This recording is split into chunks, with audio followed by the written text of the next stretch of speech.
Last time जब मैं KYC eight ground zero कर रहा था तब मैं आपको महाराष्ट्र की कल्चरल कैपिटल पुणे के करीब लेके गया था और आज मैं इस इलाके के टूरिज्म हब, जी हां, महाराष्ट्र की टूरिज्म कैपिटल औरंगाबाद में हूं।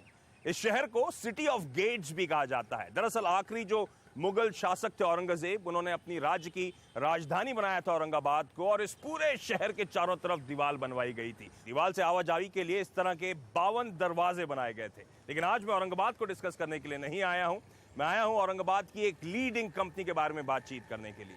ये जो कंपनी है ऑप्टिकल फाइबर बनाने के लिए देश की सबसे बड़ी कंपनी है और इनफैक्ट दुनिया की एक लीडिंग कंपनीज में से एक है। जी, मैं बात कर रहा हूं स्टरलाइट टेक्नोलॉजीज की और आज इस कंपनी के टॉप मैनेजमेंट से आपको रूबरू कराऊंगा। चलिए मेरे साथ।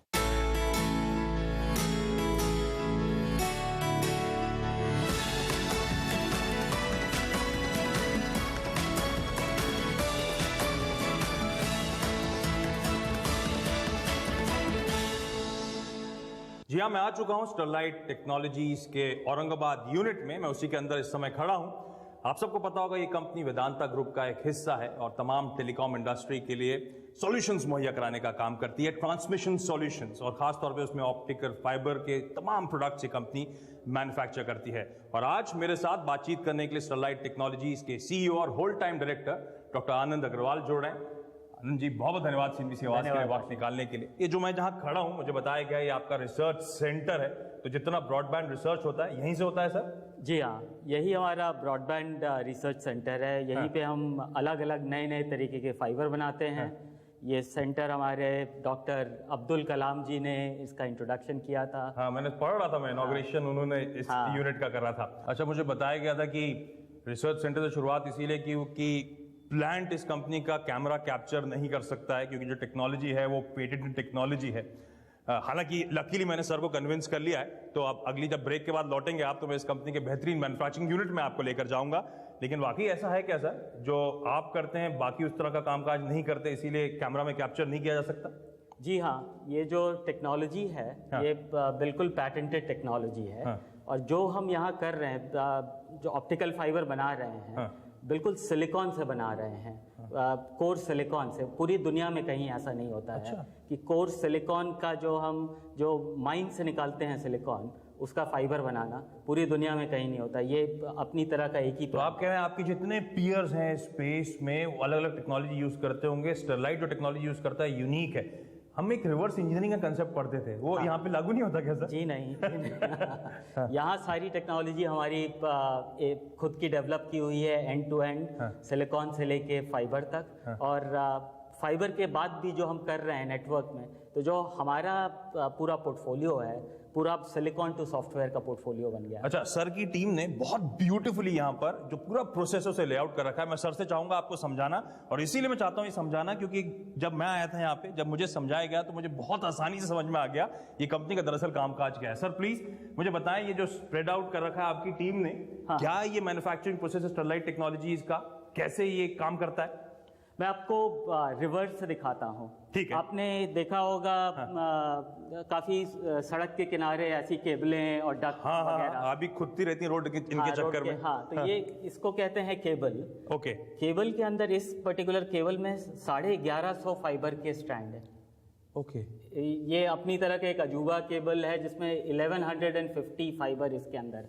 अच्छा, इसको और तो यही वो फाइबर मैन्युफैक्चरिंग जो आप करते हैं, फाइबर ऑप्टिक केबल मैन्युफैक्चरिंग। हाँ जी, आप फाइबर आप देखें तो फाइबर एक ऐसा रहता है, एक स्ट्रैंड ऑफ फाइबर, इसके अंदर भी जो हम कहते हैं फाइबर है, ये ग्लास का पतला सा पीस रहता है। ओके। इस ग्लास की जो विड्थ है ये आपके बाल के विड्थ से कम है। ये 0.1 mm की विड्थ है बाल फाइबर। तो ये इसी औरंगाबाद यूनिट में इस तरह के आप ऑप्टिकल केबल्स मैन्युफैक्चर करते हैं। और इस एक फाइबर से आज के दिन इस रिसर्च सेंटर में हम 10 टेराबाइट डेटा बेचते सकते हैं, एक फाइबर में भेज सकते हैं इधर से उधर। Okay okay. तो ये फाइबर है, ये फाइबर बनता है, हम इस चीज को बनाते हैं, ये कहते हैं प्रीफॉर्म। इस एक बेसिकली ग्लास है, ग्लास है, प्रिस्टीन ग्लास, सेमीकंडक्टर की तरह जो ग्लास कहते हैं, प्रिस्टीन मतलब एकदम प्योर, 699.99 पार्ट्स पर बिलियन। Okay okay okay. तो ये बिल्कुल सेमीकंडक्टर प्रोसेस है, क्लीन रूम प्रोसेस है इसमें, और एक प्रीफॉर्म से हम करीब 7,000 किलोमीटर फाइबर बनाते हैं। Oh okay. और प्रीफॉर्म जो हम बनाते हैं, ये ग्लास, ये ग्लास भी आप खुद ही यहाँ पे इसी यूनिट में, अच्छा, एंड टू एंड आप सारा बनाते हैं? इंडिया में अभी हम ही हैं जो ये प्रीफॉर्म बनाते हैं, कोई नहीं बनाता है। Okay, interesting. और ये जिस तरह का आपने एक केबल का एग्जांपल देखा था, ये तमाम वो केबल्स डिस्प्ले पर हैं जो एक कंपनी बनाती है, तरह तरह के ऑर्डर्स को ये पूरा करने का काम करती है। अच्छा, स्टरलाइट टेक्नोलॉजीज ऑफ लेट बड़ा फोकस में आया था जब आपने वो डीमर्जर करा था अपने पावर और टेलीकॉम कारोबार का। शेयर बाजार को तो बड़ा पसंद आया क्योंकि उसके बाद से स्टॉक में तगड़ा उछाल देखने को मिला है। कम्युनिटी ने कैसे रिएक्ट करा है, आपके स्टेक होल्डर्स ने किस तरह का रिएक्शन दिया है, और क्या वो बैग एंड बैगेज जाना वाकई फायदेमंद रहा है इस कंपनी के लिहाज से? जी हाँ, काफी फोकस हो गया है बिजनेस में। जब हम पावर और टेलीकॉम में थे तो एक अलग फोकस था, एक यूटिलिटी जैसा फोकस था। अब जब सिर्फ टेलीकॉम में आ गया फोकस, हमारा काफी टेक्नोलॉजी की तरफ हो गया है, और टाइमिंग काफी सही रही है हमारे लिए। इस समय अगर आप देखेंगे पूरी वर्ल्ड में टेक्नोलॉजी शिफ्ट होती चली जा रही है। अभी नई टेक्नोलॉजी क्लाउड कंप्यूटिंग की जा रही है, ऑगमेंटेड रियलिटी की तरफ जा रही है, वर्चुअल रियलिटी की जा रही है, आर्टिफिशियल इंटेलिजेंस हो रहा है, ड्राइवरलेस कार्स हो रहा है। अब सब टेक्नोलॉजी के पीछे देखिए तो क्या है, इसमें हाइपर कनेक्टिविटी है। ट्रू। मैं एक्चुअली वो पूरा डिमांड एनवायरनमेंट पे आपसे बातचीत करूंगा, और ये जो बेहतरीन प्रोसेस आपने देखा है, हालांकि काफी कुछ इसको शोकेस करना मुश्किल है क्योंकि बहुत नॉइजी होता है, और जैसे सर ने कहा पेटेंटेड टेक्नोलॉजी है, लेकिन जो कुछ मैं कैप्चर कर सकता हूं वो सब आगे सर के साथ इस टेक्नोलॉजी के बारे में, इस प्रोसेस के बारे में बातचीत करेंगे जब इस कंपनी के हम रिसर्च सेंटर से मैन्युफैक्चरिंग यूनिट की तरफ जाएंगे। अच्छा सर, ये कंपनी ना सिर्फ प्रोडक्ट्स मैन्युफैक्चरिंग का काम करती है, मैं पढ़ रहा था अब तो तमाम सेवाएं ऑफर करने लगी है, तमाम सॉफ्टवेयर्स भी ऑफर करने लगी है। एलीट कोर का आपने 2015 में एक्विजिशन करा था, तो बेसिक आइडिया वही था कि एक पूरी इंटीग्रेटेड ऑफरिंग लाने का। जी हाँ, जी हाँ। अभी देखिए तो हम ये स्टार्ट करते हैं इससे, सिलिकॉन, ये बिल्कुल पत्थर की तरह है। ये इसी सिलिकॉन से सेमीकंडक्टर बनते हैं, इसी सिलिकॉन से अभी सोलर पैनल बनते हैं। ओके। और यही सिलिकॉन से हम फाइबर बना रहे हैं। ये पूरी दुनिया में सिर्फ हम ही हैं जो सिलिकॉन से फाइबर बनाते हैं। ओके। और अब फाइबर को आगे ले जाके हम पूरा नेटवर्क बना रहे हैं। अब हम अपनी देश के आर्मी के लिए हम नेटवर्क बना रहे हैं कश्मीर में, हम स्मार्ट सिटी बना रहे हैं गांधीनगर में, जयपुर में, काकीनाडा में। तो ये अब जो हमारी ऑफरिंग हो गई, इस पे तो मैं आऊं। आप जब कह रहे हैं इकलौती ऐसी कंपनी दुनिया में है, तो आपका मतलब बेसिकली कुछ कंपनी कुछ प्रोसेस का पार्ट करती हैं, कुछ इस प्रोसेस का पार्ट करती हैं, कोई इस तरह से पूरी इंटीग्रेटेड ऑफरिंग नहीं देता है। हाँ। बाकी लोग केमिकल, इंडिया में जो बाकी कंपनियां हैं वो ये प्रीफॉर्म खरीदती हैं और सिर्फ फाइबर ड्रॉ कर लेते हैं। तो इसका मतलब इस प्रोसेस एंड टू एंड लाने से आपकी कॉस्ट एफिशिएंसीज आती होंगी अपने पीयर्स के मुकाबले, क्या एक फायदा है? जी हाँ, cost efficiency, quality efficiency, supply chain पे कंट्रोल, नए नए प्रोडक्ट्स बनाने पे कंट्रोल, क्योंकि हम खुद ही केमिकल्स बनाते हैं, हम खुद ही अपने गैस बनाते हैं, हम उसको ट्वीक कर सकते हैं बेस्ड ऑन क्या नया प्रोडक्ट चाहिए हमें। ओह अच्छा, अब इस तरह का जब आप इंटीग्रेटेड ऑफरिंग देने की बात करें तो मैं ज्यूम कर रहा हूं आईसीटी जो मार्केट है पूरा का पूरा, उसका लार्जर शेयर, लार्जर पाए अब स्टरलाइट टेक्नोलॉजीज टारगेट करने की लगातार कोशिश कर रहा होगा। अब ये ऑफरिंग पूरी हो चुकी है या अभी भी कुछ वैक्यूम है, कुछ लैक्यूना है जिसे ब्रिज करने की जरूरत है? शायद वो ऑर्गेनिक हो, शायद वो इनऑर्गेनिक रूट से हो। अभी लार्जली हमारी ऑफरिंग जो है काफ़ी हद तक कंप्लीट है। हम सब कुछ खुद नहीं करते, हमारे पार्टनर्स भी हैं काफ़ी सारे इकोसिस्टम में जो इक्विपमेंट बनाते हैं, जो राउटिंग वगैरह के लोग इक्विपमेंट्स बनाते हैं। बट जहाँ तक है end to end offering customer के लिए हम पूरी खुद करते हैं। अच्छा, इस समय जब आप कह रहे हैं स्टरलाइट टेक्नोलॉजीज इस तरह का इकलौती कंपनी है, लीडिंग डोमिनेंट प्लेयर है, घरेलू बाजार में किस तरह का शेयर है? और अब तो क्योंकि आप ग्लोबल प्लेयर हैं, दुनिया भर की कंपनी से कंपीट करते हैं, एक ग्लोबल मार्केट एक तो कितना बड़ा है, किस दर से ग्रो कर रहा है, और आपका शेयर क्या है? ग्लोबल मार्केट अभी जो ऑप्टिकल फाइबर का है वो काफ़ी हद से ग्रो कर रहा है। पिछले करीब 14-15 सालों से 13-14% की ग्रोथ है उसमें। घरेलू बाजार में, जहाँ तक घरेलू बाजार अभी काफ़ी छोटा है, उसमें हमारे 50% से ज़्यादा मार्केट शेयर है। हमारा फोकस है कि घरेलू बाजार का साइज बड़ा करें, मार्केट शेयर हमारी काफी अच्छी है। सवाल मेरा यही था, जब इकलौती ऐसी कंपनी जो इस तरह की यूनिक ऑफरिंग देती है, बेहतरीन प्रोडक्ट्स हैं, बेस्ट इन क्लास प्रोडक्ट्स जिसकी आप बात कर रहे हैं, क्योंकि इंटीग्रेटेड ऑफरिंग है तो कॉस्ट एडवांटेज आपकी कंपनी के पास है तगड़े। मैं कहीं पढ़ रहा था 15 से 20% के आसपास आपकी कॉस्ट कम होती है। तो 45% 50% मार्केट शेयर क्यों? आपका तो पूरा बाजार होना चाहिए सर। हमारा जो फोकस है ग्लोबल मार्केट पर है। तो ग्लोबली हम हमारा जो यहाँ प्रोडक्ट है करीब 70% हम यहाँ से एक्सपोर्ट करते हैं। हमारा अभी हम लोग कैपेसिटी भी एक्सपैंड कर रहे हैं अपनी 30 मिलियन से 50 मिलियन बना रहे हैं। तो हमारा फोकस है कि हम ग्लोबली अपना स्ट्रॉन्ग मार्केट शेयर रखें। इंडिया में तो रखें ही, बट ग्लोबली प्रेजेंट रहें। ओके, तो मैं प्रोसेस समझने की कोशिश कर रहा था सर से, लेकिन अब मैं यहाँ पे एक छोटा सा ब्रेक लूंगा। सर ने कहा था कैपेसिटीज बढ़ाने की बात, तो उस पर भी मुझे काफी बारीकियों से बात करनी है। तो बेहतर है कैपेसिटी की जब हम बात कर रहे हैं तो अगला सेगमेंट जब मैं शुरू करूंगा तो इस कंपनी की मैन्युफैक्चरिंग बेस में जाएंगे। रिसर्च सेंटर को इस समय बाय बाय कर रहा हूं। ब्रेक के बाद बातचीत कंटिन्यू।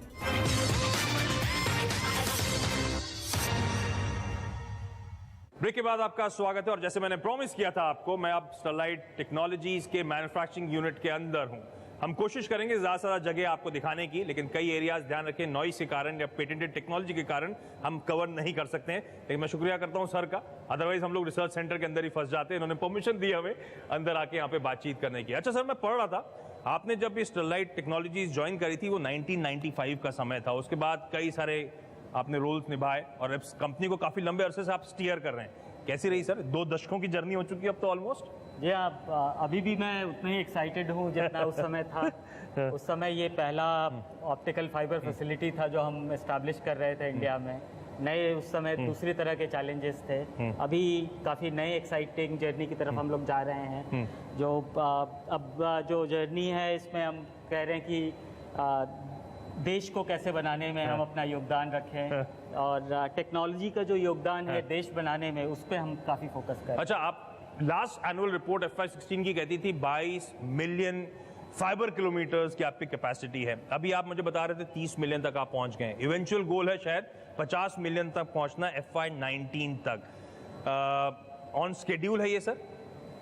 एब्सोल्युटली। हमारे जितने प्लान्स हम बनाते हैं और करते हैं उसको काफ़ी ध्यान से करके करते हैं। अच्छा, तो 50 मिलियन। तो ये इतना मैसिव कैपेसिटी एक्सपेंशन, मतलब FY16 और FY19 तो ऑलमोस्ट 70-80% के आसपास अपनी कैपेसिटीज आप बढ़ाने की बात कर रहे हैं।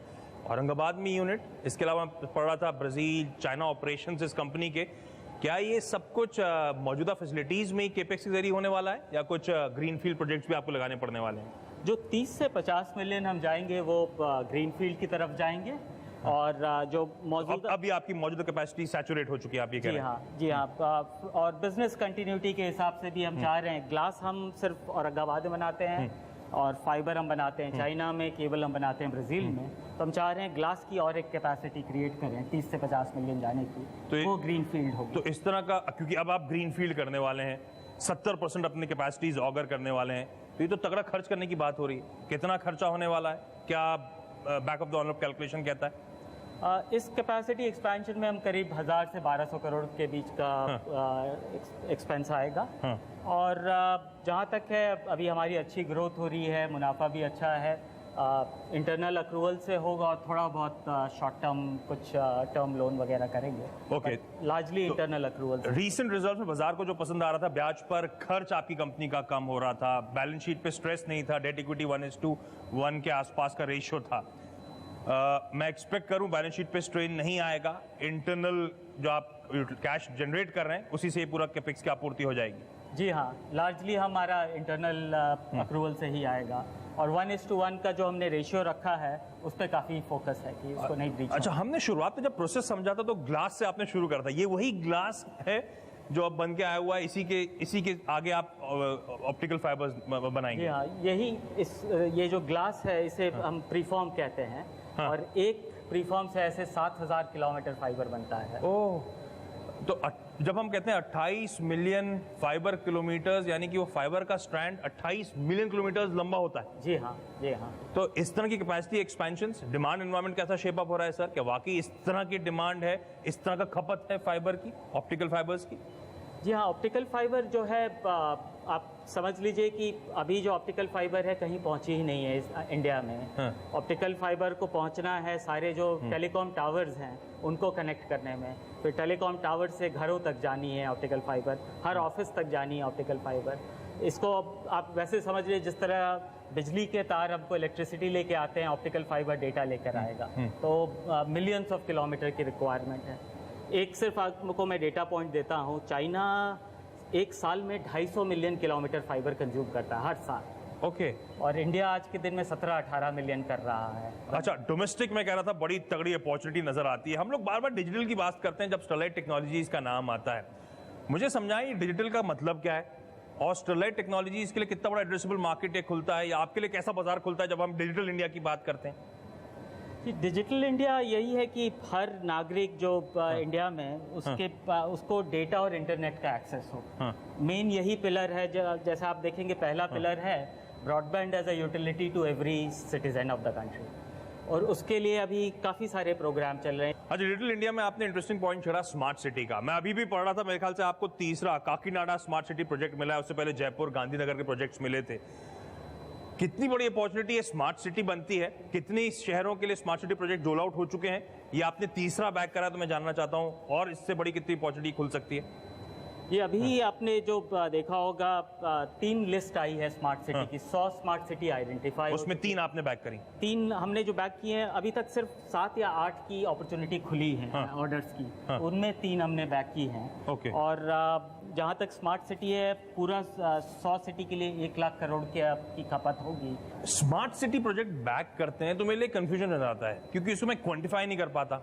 क्या आपने कोई आंकलन कर रखा है? एक गांधीनगर मैंने जीता, एक जयपुर जीता, एक काकीनाडा जीता, अंदाजन कितना मैं धंधा कर लूंगा?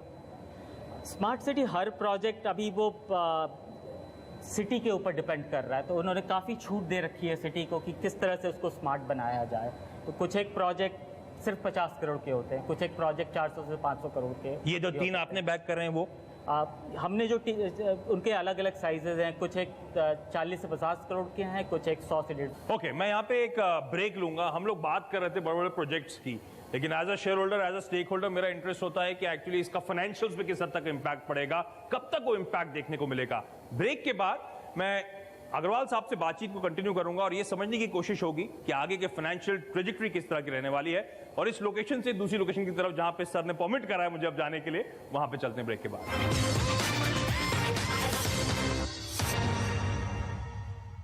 ब्रेक के बाद आपका स्वागत है और अब मैं इस कंपनी के क्वालिटी कंट्रोल सेक्शन में खड़ा हूं।